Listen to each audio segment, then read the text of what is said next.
ओम शांति। आज 25 अगस्त 2026 मंगलवार के प्यारे बाप दादा के अनमोल मधुर महावाक्य है। आज बाप दादा की ब्राह्मण परिवार की सबके प्यारी आदरणीय धारणा मुराद दादी प्रकाश मणि जी का 19वां स्मृति दिवस है, जिनका स्मृति दिवस हमें उनकी विशेषताओं, उनके गुणों की प्रेरणा देता रहता है। जिनकी धारणाओं को, जिनकी विशेषताओं को अपने जीवन में धारण करके भी हम अपने जीवन को ऐसे दादी समान श्रेष्ठ बनाएं, यही दादी प्रकाश मणि जी के लिए सच्ची श्रद्धांजलि होगी। आज की मुरली के सार में विशेष बाबा ने 4 बातें बताई। एक तो बाबा ने जैसे कल भी याद से अनेक सारी प्राप्तियां बताई, तो आज भी पहले बाबा ने याद से प्राप्ति बताई। बाबा कहे अभी तुम्हारी कमाई की कमाई भी है और तंदुरुस्ती की तंदुरुस्ती भी है। तुम्हारा जीवन अमर बनता है, तुम्हारी फिर कभी अकाली मृत्यु नहीं होती। तो इस स्मृति में रहे बच्चों को कितनी खुशी होनी चाहिए। और दूसरा विशेष बताया कि अभी तुम बच्चों की परवरिश बाप के हाथ में है। बस तुम ही से खाऊं, तुम ही से बैठूं, तुम्हारे ही भंडारे से खाऊं। तो बाबा कहे तुम्हारी सारी परवरिश यहाँ होती है। जो सरेंडर होते हैं उनकी तो परवरिश होती है बाबा के घर से, लेकिन जो मन से भी सरेंडर होते हैं, जो सदा इस स्मृति में रहते हैं कि सब कुछ ईश्वर का है, हम ट्रस्टी हैं, हम श्रीमत पर ही चलकर खर्चा आदि करते हैं, ऐसा जो समझते हैं वह भी शिव बाबा के भंडारे से खाते हैं। हृदय शुद्ध होता जाएगा। और क्या प्राप्ति होंगी? बाबा कहे जिनके भंडारे से खाते हैं उनका भंडारा सदा भरपूर रहता है, काल कंटक सब दूर रहते हैं। और तीसरा बाबा ने नशे में रहने के लिए कहा कि यह कोई साधारण सत्संग नहीं है, यह रूहानी सत्संग है। सुप्रीम रूह परमात्मा आकर रूहों के साथ रूह रिहान करते हैं। यहाँ तो स्वयं भगवान आकर तुमको पढ़ाते हैं। तो बाबा कहे जो जैसा होता है वैसा बनाते हैं। भगवान पढ़ाते हैं तो ज़रूर भगवान भगवती बनाएंगे। और चौथा बाबा ने सेवा के लिए कहा कि बच्चों की बुद्धि में नॉलेज तो है ही, तो पुरुषार्थ कर म्यूजियम में चित्र पर समझाने के लायक बनना है। अपने को लायक बनाने के लिए 7-8 रोज बैठ सीखो, प्रैक्टिस हुई फिर जट भागो सर्विस के लिए। सुनते हैं प्यारे बाप दादा के अनमोल मधुर महावाक्य। आज बाबा कहे मीठे बच्चे, बाप और वर्षे को याद करने से तुम्हारी कमाई भी है तो तंदुरुस्ती भी है, तुम अमर बन जाते हो। मीठे बच्चे, बाप और वर्षे को याद करने में तुम्हारी कमाई भी है तो तंदुरुस्ती भी है, तुम अमर बन जाते हो। कल भी बाबा ने याद पर अटेंशन दिलाया, आज भी बाबा कहते हैं याद में कमाई भी है, वर्षे के भी अधिकारी बनते हैं तो तंदुरुस्त भी बन जाते हैं, अमर बन जाते हैं। आज मुरली से प्रश्न है, हृदय को शुद्ध बनाने की सहज युक्ति कौन सी है? हृदय को शुद्ध बनाने की सहज युक्ति कौन सी है? उत्तर में बाबा कहे कहाँ भी रहो ट्रस्टी होकर रहो। हमेशा समझो हम शिव बाबा के भंडारे से खाते हैं। शिव बाबा के भंडारे का भोजन खाने वालों का हृदय शुद्ध होता है। प्रवृत्ति में रहते अगर श्रीमत प्रमाण डायरेक्शन पर ट्रस्टी बनकर रहते तो वह भी शिव बाबा का भंडारा है, मन से सरेंडर है। बाबा ने कितनी ऊंची स्थिति की बात बताई कि भल घर परिवार में रहते हैं, गृहस्थ में रहते हैं, लेकिन वहां रहते हुए भी अगर शिव बाबा की श्रीमत के अनुसार ट्रस्टी बनकर रहते हैं तो वह भी भंडारा जैसे शिव बाबा का भंडारा हो गया। और शिव बाबा के भंडारे के लिए क्या गायन है? शिव बाबा भोलानाथ का भंडारा भरपूर, काल कंटक सब दूर हो जाता है। अगर शिव बाबा का है ऐसा समझकर चलते हैं, ट्रस्टी बनकर चलते हैं तो। ओम शांति। जन्म जन्मांतर आधा कल्प बच्चों ने सत्संग किए हैं। साधु संत पंडितों आदि सब मनुष्यों का सत्संग होता है। यह कोई भी मनुष्य का सत्संग नहीं, इसको कहा जाता है रूहानी सत्संग। सुप्रीम रूह रूहों के साथ रूह रिहान अर्थात सत्संग करते हैं। यहाँ तुम कोई मनुष्य से नहीं सुनते हो, न देवताओं से सुनते हो, तुम सुनते हो भगवान से।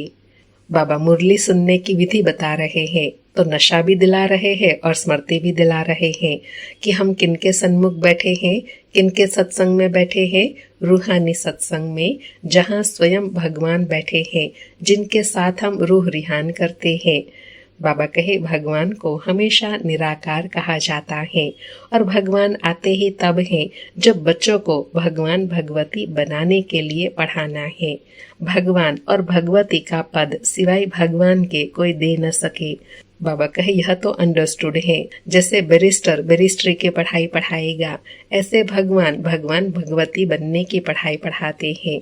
बाबा कहे तुम जानते हो कल्प कल्प संगम युग होता है तो निराकार भगवान आकर हमको ज्ञान देते हैं।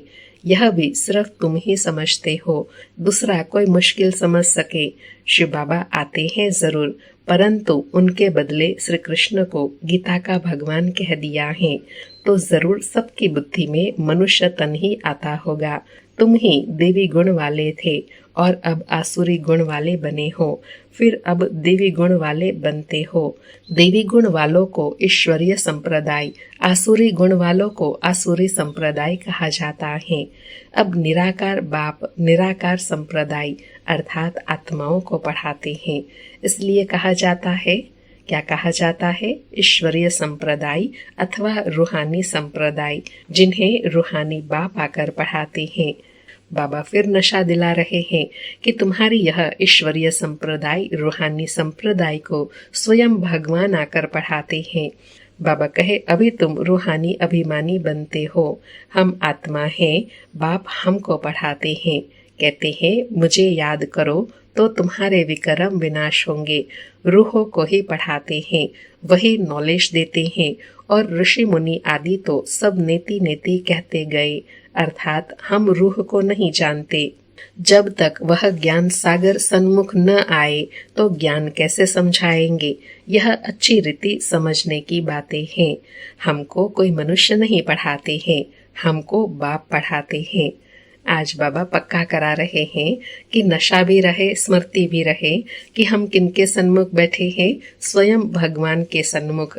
स्वयं भगवान आकर हमें पढ़ाते हैं, हम उनके संग रूह रिहान करते हैं। वह है बेहद का बाप निराकार। यह भी बच्चों को समझाया है। साकार और निराकार दो बाप हर एक को होते हैं, एक रूहानी और दूसरा जिस्मानी। रूहानी बाप ही आकर रूहों को पावन बनाते हैं। तुम जानते हो हम पावन थे, पतित बने, फिर पतित से पावन कैसे बनते हैं? चित्र भी सामने है। बाप राय देते हैं कि घड़ी घड़ी चक्र के सामने जाकर बैठो तो बुद्धि में सारा ज्ञान आ जाएगा कि हम अभी संगम युग पर हैं और सभी अपने को कलयुग में समझते हैं। बाबा कहे ज्ञान का मनन चिंतन चलता रहे तो उसके लिए चित्र के सामने खड़े हो जाओ तो चिंतन भी चलेगा, याद भी रहेंगी, खुशी भी रहेंगी। बाबा कहे समझ में आएगा कि कलयुग को घोर अंधियारा कहा जाता है। अभी तुम हो संगम पर, अभी तुमको रोशनी है अर्थात समझ मिली है। सतयुग में फिर तुमको यह ज्ञान नहीं मिलता है। बाप जब आते हैं तब ही घोर सोचरा होता है। यह संगम युग है ही कल्याणकारी युग। इन जैसा युग कोई होता ही नहीं। जबकि बाप आते हैं, सतयुग को कल्याणकारी नहीं कहेंगे। वहाँ किसका कल्याण नहीं होता है? कल्याण संगम पर ही होता है। इसलिए बाबा कहे संगम युग को ही कल्याणकारी युग कहा जाता है और कोई युग को कल्याणकारी युग नहीं कहा जाता, क्योंकि और कोई युग में चढ़ती कला नहीं होती है, सब युगों में उतरती कला होती है। बाबा कहे सतयुग में तो है ही कल्याण, संगम पर कलयुग को सतयुग कल्याणकारी बनाते हैं। तो अब तुम्हारा देखो कितना कल्याण होता है। सिर्फ बाप और वर्षे को याद करने में कितनी तुम्हारी कमाई है। कमाई की कमाई भी है तो तंदुरुस्ती की तंदुरुस्ती भी है। तुम्हारा जीवन अमर बनता है, तुम्हारी कभी अकाले मृत्यु नहीं होती। तो बच्चों को कितनी खुशी रहनी चाहिए, क्योंकि तुम्हारी बुद्धि में सारी नॉलेज है।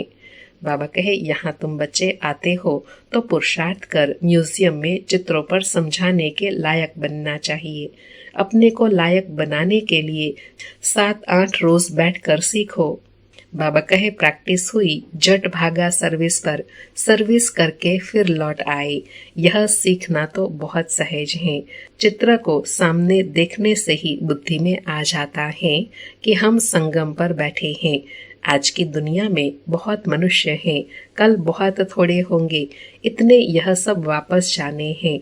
अभी बाप स्वयं आए हैं, बच्चों की कितनी इज्जत रखते हैं। दूर देश का रहने वाला आया देश पर आए।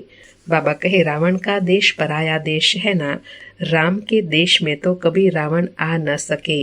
अभी तुम बच्चों की परवरिश तो बाप के हाथ में है। अंडरलाइन, बाबा कितना नशा दिला रहे हैं कि अभी तुम बच्चों की परवरिश बाप के हाथ में है, अर्थात स्वयं भगवान के हाथ में है, तो उनके जीवन में क्या कमी होंगी। बाबा कहे बस यही चिंतन चलता रहे, बस तुम ही से खाऊं, अर्थात तुम्हारे भंडारे से खाऊं। तुम्हारी सारी परवरिश यहाँ ही होती है। जो सरेंडर हो जाते हैं उनकी परवरिश तो होती ही है, लेकिन जो मन से भी समझते हैं कि यह सब कुछ ईश्वर का, बाप का है, मैं ट्रस्टी हूँ, हम श्रीमत पर ही चलकर खर्चा करते हैं, ऐसे जो समझते हैं वह भी शिव बाबा के भंडारे से खाते हैं। शिव बाबा के भंडारे से खाने से हृदय शुद्ध होता है। बाबा ने फिर कितनी गुह्य स्थिति की बात बताई कि जो सरेंडर है वो तो बाबा के भंडारे से खाते ही है, लेकिन जो ऐसे ट्रस्टी बनकर रहते हैं अपने घर परिवार में, वह भी बाबा के भंडारे से ही खाते हैं। बाबा कहे शिव बाबा के भंडारे से खाने से हृदय शुद्ध होता है। ऐसे नहीं कि वह शिव बाबा के भंडारे से नहीं खाते हैं। बाप के डायरेक्शन पर चलने वाले भी जैसे कि बाप के भंडारे से खाते हैं। जिस भंडारे से खाया वह भंडारा भरपूर, काल कंटक सब दूर। उसके बाद तुम कभी भी अकाली मृत्यु को नहीं पाएंगे। इस समय ही शिव बाबा आते हैं, उनकी महिमा भी गाई हुई है, शिव जयंती भी मनाते हैं, परंतु उनका भंडारा कैसे होता है यह कोई नहीं जानते। बाबा बरोबर आते हैं ना। बच्चे जो भी आते हैं उनको शिव बाबा के भंडारे से खाना मिलता है। अच्छा, मेल अर्थात भाई सरेंडर होते हैं तो ठीक है, अगर वह सरेंडर नहीं होता तो माताएं क्या करे, क्योंकि कमाई है पति की, वह तो सरेंडर होता नहीं, वह तो जब आमदनी करे तब स्त्री खाए। हाँ, जोड़ा सरेंडर है तो फिर शिव बाबा के भंडारे से परवरिश हो सकती है। बाबा कहे यह बाप बच्चों को अच्छी रीति समझाते हैं, बुद्धि में रखना है। हम बाबा के पास बैठे हैं, जब तक कर्मातीत अवस्था हो जाए, दिन प्रतिदिन हम अपने स्वराज्य के नजदीक आते जाते हैं।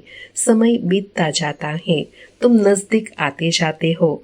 सतयुग के पहले वर्ष में अब कितने वर्ष कहेंगे, अर्थात बाबा कहे बताओ अब सतयुग के पहले वर्ष को आने में कितना समय कहेंगे। बाबा कहे अब कितना नजदीक आ गए हैं। बाबा कहते हैं बच्चे अब तुम्हारा 84 का चक्र पूरा होता है, तुमने अब 84 जन्मों के चक्र को जाना है। चक्र को देखने से ही कहेंगे हम अभी संगम युग पर हैं।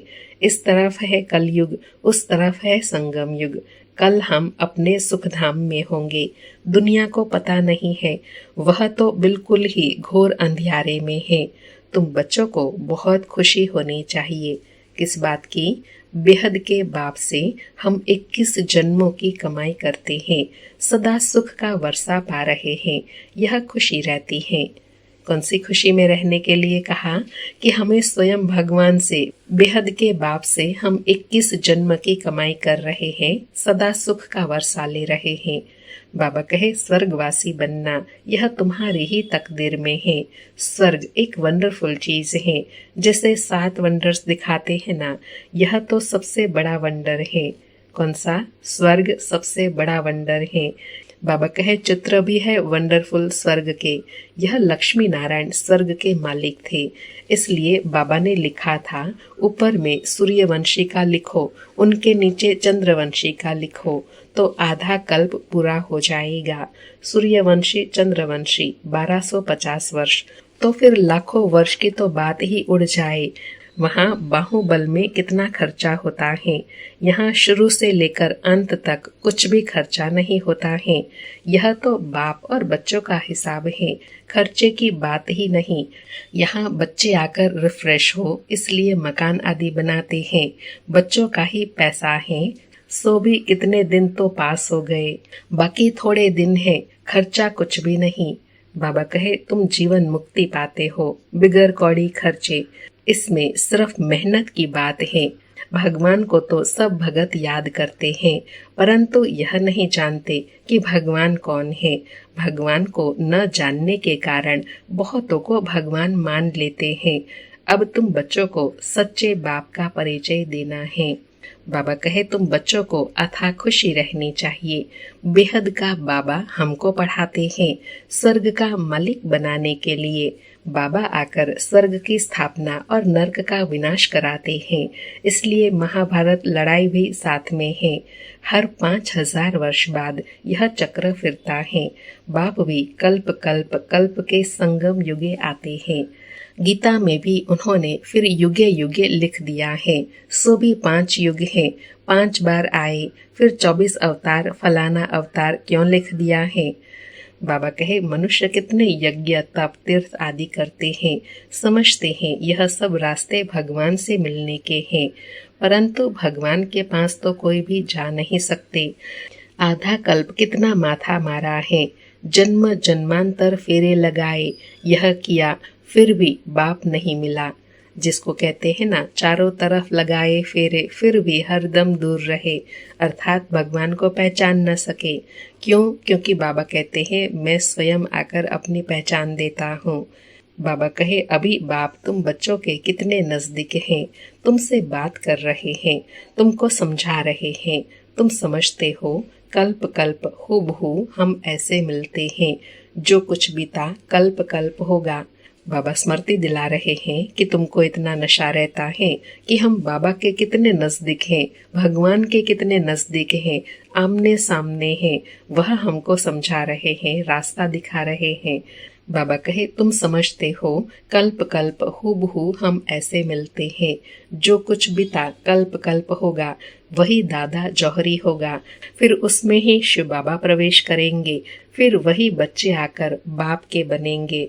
यह बाप का तुम बच्चों के साथ अनादि अविनाशी पाठ कल्प कल्प ऐसे ही रिपीट होता रहता है। अच्छा, मीठे मीठे सिकेलधे बच्चों प्रति माता पिता बाप दादा का याद प्यार और गुड मॉर्निंग। रूहानी बाप की रूहानी बच्चों को नमस्ते। हम रूहानी बच्चों की रूहानी माता पिता बाप दादा को याद प्यार गुड मॉर्निंग और नमस्ते नमस्ते। सारी मुरली से धारणा के लिए सार है। पहला पॉइंट, यह कल्याणकारी संगम युग है, इसमें हर बात में कल्याण है, कमाई ही कमाई है। बाप और वर्षे को याद कर 21 जन्म के लिए जीवन अमर बनाना है। दूसरा, प्रवृत्ति में रहते मन बुद्धि से सरेंडर होना है, श्रीमत पर खर्चा करना है, पूरा ट्रस्टी होकर रहना है। आज बाबा का वरदान है, सहयोग की शक्ति से असहयोगियों को सहयोगी बनाने वाले बाप समान परोपकारी भव। सहयोग की शक्ति से असहयोगियों को सहयोगी बनाने वाले बाप समान परोपकारी भव। स्पष्टीकरण है, सहयोगियों के साथ सहयोगी बनना यह कोई महावीरता नहीं है, लेकिन जैसे बाप अपकारियों पर भी उपकार करते हैं, ऐसे आप बच्चे भी बाप समान बनो। कोई कितना भी असहयोगी बने, आप अपने सहयोग की शक्ति से असहयोगी को सहयोगी बना दो। ऐसे नहीं सोचो कि इस कारण से यह आगे नहीं बढ़ता है। कमजोर को कमजोर समझकर छोड़ न दो, लेकिन उसे बल देकर बलवान बनाओ। इस बात पर अटेंशन दो तो सर्विस के प्लान रूपी जेवर पर हीरे चमक जाएंगे, अर्थात सहज प्रत्यक्षता हो जाएंगी। आज बाबा ने बहुत गुह्य बात समझाई। बाबा कहे महावीर किसको कहेंगे? सहयोगी के साथ सहयोगी बनना महावीरता नहीं है, लेकिन असहयोगी के साथ भी सहयोगी बनकर चलना यह सर्विस के प्लान रूपी जेवर में जैसे हीरे चमकने के समान है, अर्थात ऐसी गुह्य सेवा ही प्रत्यक्षता को समीप लाएंगी। आज का स्लोगन है, क्रोध का कारण है स्वार्थ व ईर्ष्या, यही चिड़चिड़ेपन की जड़ है, पहले इसे समाप्त करो। क्रोध का कारण है स्वार्थ और ईर्ष्या, यही चिड़चिड़ेपन की जड़ है, पहले इसे ही समाप्त करो। आज के अव्यक्त इशारे हैं, अपवित्रता के बीज को भी समाप्त कर संपूर्ण स्वच्छ पवित्र बनो। आज की धारणा है, पवित्रता फाउंडेशन है और फाउंडेशन का ब्रह्मचार्य व्रत धारण करना ये कॉमन बात है। लेकिन अभी आगे बढ़ते हो तो बचपन की स्टेज नहीं है, अभी तो वानप्रस्थ स्थिति में जाना है। मैं ब्रह्मचारी तो रहता हूँ, पवित्र तो है ही, सिर्फ इसमें खुश नहीं हो जाओ। मूल फाउंडेशन अपने संकल्प को शुद्ध बनाओ, ज्ञान स्वरूप बनाओ, शक्ति स्वरूप बनाओ। आज हम सबकी प्यारी आदरणीय दादी प्रकाश मणि जी का 19वां स्मृति दिवस है। उसके निमित्त विशेष कुछ धारणाएं हैं, जिन धारणाओं से ही हमारी दादी ने संपूर्ण स्वरूप को पाया। उनका जो गुप्त पुरुषार्थ रहा, उन गुप्त पुरुषार्थ में से 19 पॉइंट हैं।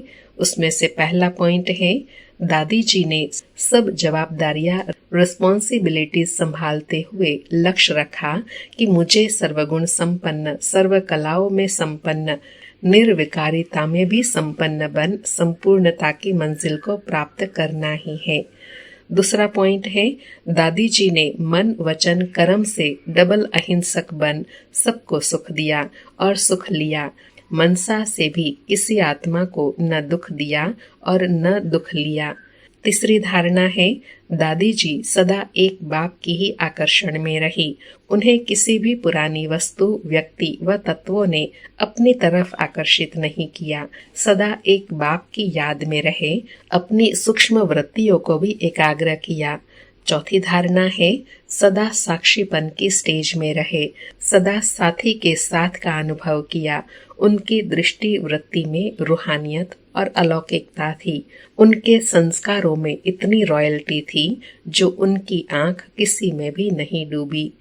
पांचवी धारणा है, उन्होंने किसी का अवगुण चित्त पर नहीं रखा, किसी के अवगुण नोट नहीं किए। सदा पर चिंतन, पर दर्शन और पर मत से मुक्त रहे, स्वचिंतन में रही।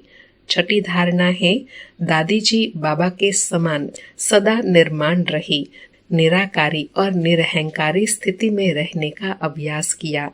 सदा स्वयं को सेवाधारी समझा, कभी अपनी महिमा स्वीकार नहीं की। किसी ने निंदा की तो घबराई नहीं और महिमा में खुश नहीं हुई। हर बात में अपनी स्थिति समान रखी। सातवीं धारणा है, बाप दादा से मिली हुई दिव्य बुद्धि की सौगात को संभाल कर रखा। सदा समर्थ संकल्प किए। हर कर्म श्रीमत प्रमाण हो, उसमें जरा भी मन मत व परमत मिक्स न हो। दिव्य बुद्धि के आधार पर हर संकल्प, बोल, कर्म हो, यही लक्ष्य रखा। यही लक्ष्य रख संपूर्णता को प्राप्त किया। आठवीं धारणा है, सदा एक बल, एक भरोसा, एक से ही सर्व संबंध, किसी तरफ भी झुकाव लगाव नहीं। सदैव भाई भाई की वृत्ति से सबको देखा और रहम दिल के गुण को धारण कर कमजोर आत्मा में बल भरा, अपकारियों पर भी उपकार किया। नौवीं धारणा है, हर छोटी बड़ी परिस्थिति को नथिंग न्यू की स्मृति से पार किया। कोई भी दृश्य को देख क्यों क्या के प्रश्नों में उलझने के बजाय सदा साक्षी भाव को धारण कर सदा हर्षित रही। 10वीं धारणा है, उनके हर बोल में रॉयल्टी दिखाई देती थी। कोई भी बोल साधारण नहीं बोला, उनके मुख से वही बोल निकले जो होने वाला है। ऐसी सिद्धि स्वरूप आत्मा के संकल्प भी सिद्ध होने कारण सहज ही संपूर्णता को प्राप्त कर लिया। 11वीं धारणा है, दादी जी सदा आत्मविश्वास से भरपूर होने कारण इसी स्मृति में रही कि हम तो कल्प कल्प की विजयी आत्मा है। कोई भी पुराने संस्कार, स्वभाव व हिसाब किताब के अधीन नहीं रही। ऐसे अनुभव किया जैसे आत्मा लाइट के शरीर में निवास कर रही है। 12वीं धारणा है, दादी जी की बुद्धि स्वच्छ साफ आईने की तरह थी। वे निरंतर तपस्वी मूर्त हो रही।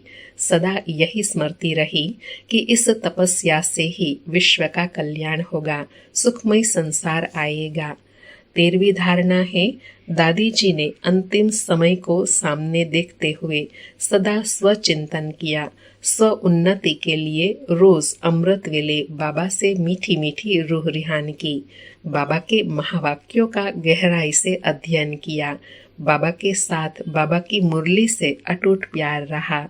14वीं विशेषता है, दादी जी ने अपनी संपूर्ण स्थिति बनाने के लिए देह से परे रहने का अभ्यास किया। उनकी बुद्धि में सदा यही रहा कि हम विश्व कल्याण के निमित्त हैं। हमें स्व की स्थिति ऊंची, एकाग्र, एक रस अथवा संकल्पों से परे निरसंकल्प बनानी है। तब हम पुरानी दुनिया से उड़कर बाबा के पास वतन में जाकर बैठेंगे। 15वीं विशेषता है, सदा इसी लगन में रही कि मुझे बाबा की यादों में रहे, सबको संतुष्ट करके सभी की दुआएं लेनी है। कोई भी आत्मा कभी मेरे से डिस्टर्ब होकर बद्दुआ ना दे, इसका पूरा पूरा ध्यान रख सबके दुआओं की पात्र बनी। 16वीं विशेषता है, सदा एक ही लक्ष्य सामने रहा कि मुझे संपन्न फरिश्ता व कर्मातीत बनना है। यह पुराना तन छोड़ फरिश्ता बन अव्यक्त वतनवासी बनना है। यह सेवाएं तो दिन रात चलती रहेंगी, मुझे सेवा के साथ साथ स्वयं पर सूक्ष्म अटेंशन रख पास विद ऑनर बनना है। 17वीं विशेषता है, दादी जी सदा सर्व विघ्नों से पार निर्विघ्न अवस्था में रही। एकांत में बैठ अपने आप को सूक्ष्म चेक करके अपनी कमी कमजोरियों को, आत्मा रूपी हीरे के दाग को संपूर्ण समाप्त कर अमूल्य हीरा बन गई। 18वीं विशेषता है, स्वयं को संपूर्ण पावन लाइट माइट से संपन्न बनने के लिए आंतरिक वैराग वृत्ति द्वारा सब बातों से उपराम रहे। अपने सूक्ष्म दृष्टि वृत्ति को संपूर्ण पावन बनाया। पुराने संस्कारों को, प्रकृति को पराजय कर प्रकृति जीत बन बाबा की गोद में समा गई। 19वीं विशेषता है, मैं बाबा की हूँ, मुझे बाबा समान संपूर्ण बनना ही है। संपूर्ण सूक्ष्म देह अभिमान को, स्वयं के संस्कारों को, मान शान व महिमा को, बुद्धि व आदतों को संपूर्ण समर्पण किया और बाप समान बन अव्यक्त वतनवासी बन गई। और हम दादी जी से यह भी संकल्प करेंगे कि दादी जी ने जो स्वयं में धारणा की वह हम भी अपने जीवन में धारणा कर ऐसे आदर्श मूर्त बनेंगे। अच्छा, ओम शांति।